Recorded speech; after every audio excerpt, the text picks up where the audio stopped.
A paz de Cristo, meus irmãos e irmãs. Você viu o que aconteceu na última sexta-feira 13? A escola de samba Colorado do Brás apresentou a abertura do seu enredo para o Carnaval de 2026. E o tema escolhido foi exatamente este: A Bruxa está solta. Segundo a própria escola, o objetivo seria ressignificar a figura da bruxa como símbolo de sabedoria feminina. Agora eu te pergunto, quando uma festa marcada por excessos começa justamente numa sexta-feira 13 e traz como tema central a bruxaria, você acha que isso é mera coincidência? Hoje vamos conversar sobre algo que a maioria prefere ignorar, mas que a doutrina católica e a Sagrada Escritura deixam bem claro. O mundo espiritual é real e há uma batalha acontecendo neste exato momento. Antes de continuar, preciso deixar algo bem claro. Sim, muitas mulheres foram perseguidas injustamente ao longo da história, acusadas falsamente de bruxaria. Isso é um fato histórico que não podemos negar, e essas injustiças foram condenáveis. Mas não é disso que estamos falando aqui.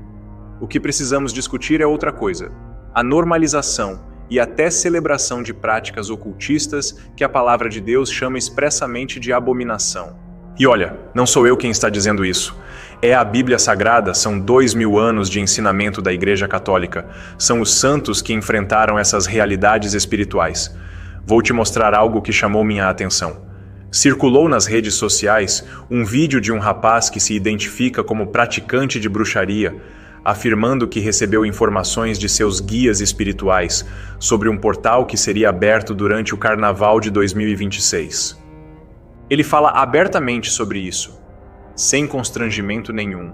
Diz, porque esse será um dos carnavais mais pesados que já existiu na história, e porque essa quaresma será uma das quaresmas mais difíceis que já teve nos últimos tempos. Gente, eu estava aqui conversando com os meus mentores espirituais e eu perguntei o porquê esse ano eles pediram para me fazer vários rituais de proteção, vários rituais para me proteger, e eles pediram para eu me preparar para essa quaresma.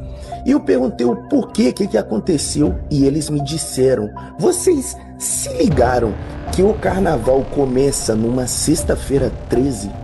Então eles estavam me dizendo que vai abrir um portal que nunca foi aberto, com vários eguns, quiumbas e demônios que nunca pisaram aqui na terra. Então eles pediram cuidado redobrado, principalmente para você que é médium, para você que é médium esponja. Toma muito cuidado nesse carnaval e se prepare para essa quaresma, que será uma das mais pesadas que já teve nos últimos tempos. Para quem é magista, para quem é quimbandeiro, vai ser uma época muito boa para rituais, para magias mais pesadas. Então essa quaresma redobre a sua atenção, a sua proteção, principalmente para você que é do axé, para você que é religioso. Outros que seguem essas práticas também mencionam a abertura de portais espirituais durante o carnaval. Agora pense comigo, se aqueles que estão do lado das trevas levam o mundo espiritual tão a sério, por que nós, católicos, deveríamos ignorar essa realidade? O apóstolo São Paulo nos alerta em sua carta aos Efésios, capítulo 6, versículos 12 em diante. Porque não temos que lutar contra a carne e o sangue, mas sim contra os principados, contra as potestades, contra os príncipes das trevas deste século, contra as hostes espirituais da maldade nas regiões celestes. Perceba que o apóstolo não está falando de forma poética ou simbólica. Ele está nos advertindo que existe uma guerra espiritual real, com inimigos reais que agem em dimensões que nossos olhos físicos não podem ver. Agora, vamos ao que a Igreja Católica ensina oficialmente sobre essas práticas. O Catecismo da Igreja Católica, no parágrafo 2115, é absolutamente claro. Deus pode revelar o futuro a seus profetas ou a outros santos. No entanto, a atitude cristã justa consiste em entregar-se com confiança nas mãos da providência no que se refere ao futuro e em abandonar toda a curiosidade doentia a esse respeito. E continua no parágrafo 2016. Todas as formas de adivinhação devem ser rejeitadas, recurso a Satanás ou aos demônios, evocação dos mortos ou outras práticas que erroneamente se supõem desvendar o futuro. A consulta aos horóscopos, a astrologia, a quiromancia, a interpretação de presságios e de sortes, os fenômenos de visão, o recurso a médiums escondem uma vontade de poder sobre o tempo, sobre a história e, finalmente, sobre os homens, ao mesmo tempo que um desejo de ganhar para si os poderes ocultos. Essas práticas contradizem a honra e o respeito, mesclados de temor amoroso que devemos somente a Deus. Isso não é brincadeira, meus irmãos. A Igreja não está sendo antiquada ou fundamentalista. Ela está nos protegendo de realidades espirituais perigosas que podem destruir vidas. E veja que interessante. O parágrafo 2017 do Catecismo vai ainda mais fundo, afirmando que todas as práticas de magia ou de feitiçaria, pelas quais se pretende domesticar potências ocultas para colocá-las a seu serviço e obter um poder sobrenatural sobre o próximo, ainda que seja para conseguir-lhe a saúde, são gravemente contrárias à virtude da religião. Agora voltemos à Sagrada Escritura. No livro de Deuteronômio, capítulo 18, versículos 10 a 12, Deus não deixa margem para interpretações dúbias. Está escrito: Entre ti não se achará quem faça passar pelo fogo seu filho ou sua filha, nem adivinhador, nem prognosticador, nem agoureiro, nem feiticeiro, nem encantador, nem quem consulte espírito adivinhador, nem mágico, nem quem consulte os mortos. Pois aquele que faz tal coisa é abominação ao Senhor, e por estas abominações o Senhor teu Deus os lança fora de diante de ti. Perceba a gravidade das palavras. Deus não diz que essas práticas são apenas inadequadas ou desaconselháveis. Ele as chama de abominação. Na carta aos Gálatas, capítulo 5, versículos 19 a 21, São Paulo lista as obras da carne, e entre elas está expressamente a feitiçaria. Ora, as obras da carne são manifestas, as quais são prostituição, impureza, lascívia, idolatria, feitiçarias, inimizades, porfias, emulações, iras, pelejas, dissensões, heresias, invejas, homicídios, bebedices, glutonarias e coisas semelhantes a estas, acerca das quais vos declaro, como já antes vos disse, que os que cometem tais coisas não herdarão o reino de Deus. Alguém pode argumentar, mas isso é apenas arte, é apenas cultura, é apenas uma festa. Meus irmãos, quando símbolos sagrados ao ocultismo são celebrados publicamente como libertação espiritual, quando bruxos declaram abertamente sobre rituais e aberturas de portais, quando tudo isso acontece numa sexta-feira 13 e marca o início de um período que deveria nos preparar para a Quaresma, precisamos ter discernimento espiritual. A cultura pode mudar, as sociedades podem evoluir, mas a verdade revelada por Deus permanece eternamente. São João Maria Vianney, o santo cura d'Ars, conhecia muito bem as táticas do inimigo. Ele enfrentou ataques físicos do demônio durante seu ministério, ataques esses que foram documentados e testemunhados por diversas pessoas. São João Maria Vianney dizia que o anjo da guarda ficava do lado de fora dos salões de baile, pois ali dentro o ambiente espiritual era impróprio para a presença dos anjos de Deus. Ele afirmava que certas danças e festividades são a corda com que o demônio arrasta almas para o inferno. E olha que estamos falando de um santo que viveu no século XIX, que já enxergava esses perigos nas festas de sua época. O que ele diria sobre o carnaval moderno? Agora, preste atenção.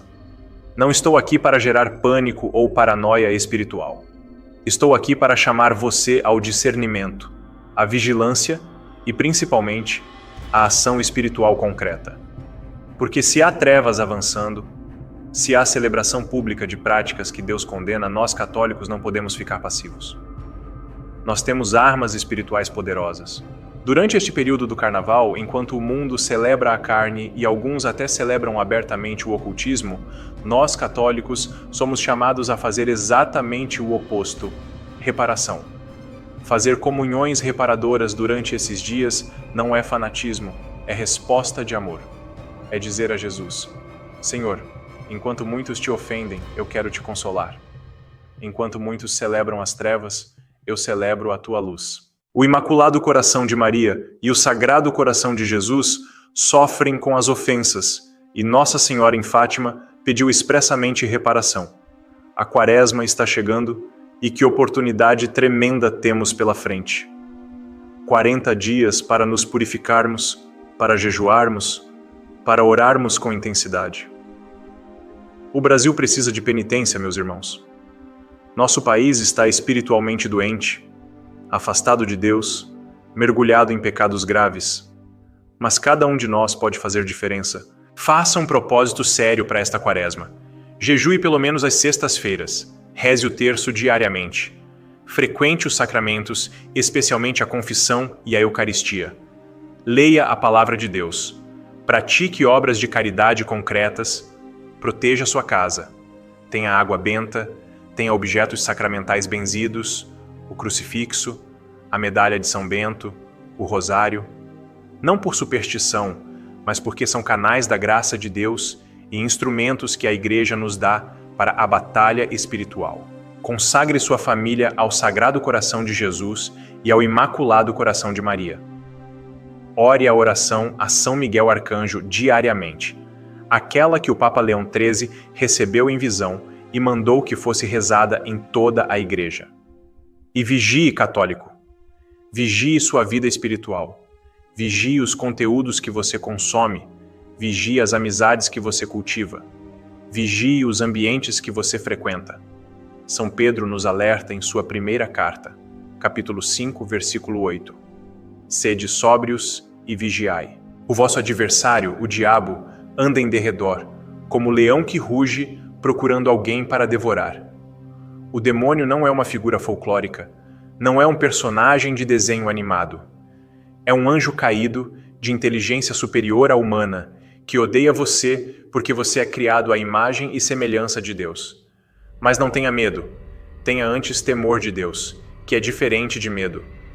O temor de Deus é um dom do Espírito Santo que nos faz evitar o pecado por amor e reverência ao Criador. E quando vivemos em estado de graça, quando permanecemos unidos a Cristo pelos sacramentos, quando rezamos e vigiamos, nenhuma força das trevas pode nos vencer, absolutamente nenhuma, porque maior é aquele que está em nós do que aquele que está no mundo, como nos diz São João em sua primeira carta. Então, enquanto o carnaval acontece, enquanto muitos se entregam aos excessos e alguns até celebram práticas ocultistas, você, católico verdadeiro, levante-se como soldado de Cristo. Vista a armadura de Deus que São Paulo descreve em Efésios 6, o cinto da verdade, a couraça da justiça, o calçado do evangelho da paz, o escudo da fé, o capacete da salvação e a espada do Espírito, que é a palavra de Deus, e acima de tudo, a oração constante. Espero que você e sua família estejam protegidos pelo preciosíssimo sangue de Jesus Cristo, que nenhum mal, nenhuma maldição, nenhuma energia negativa, nenhuma força do ocultismo tenha poder sobre você. Você pertence a Cristo, foi comprado pelo seu sangue na cruz, foi marcado com o selo do Espírito Santo no batismo. Você é filho ou filha do Rei dos Reis. Haja como tal. Vamos encerrar com uma oração. Junte-se a mim. Senhor Jesus Cristo, que venceste o pecado, a morte e o inferno, protege-nos de todo o mal espiritual. Que o teu preciosíssimo sangue derramado na cruz nos cubra e nos proteja. São Miguel Arcanjo, defendei-nos no combate. Sede nossa proteção contra as maldades e ciladas do demônio. Mãe Santíssima Nossa Senhora, esmagai a cabeça da serpente. Guardai o Brasil em vosso imaculado coração. Sagrado coração de Jesus, eu confio e espero em vós. Amém. Que viva Cristo Rei. Salve Maria Santíssima. Antes de ir, preciso ser transparente com vocês. Usei ferramentas de inteligência artificial para estruturar este conteúdo, mas toda a informação foi cuidadosamente verificada e revisada por mim, baseada na Sagrada Escritura, no Catecismo da Igreja Católica e nos ensinamentos dos santos. Tudo aqui está em total conformidade com a doutrina católica. Que Deus abençoe você e toda a sua família.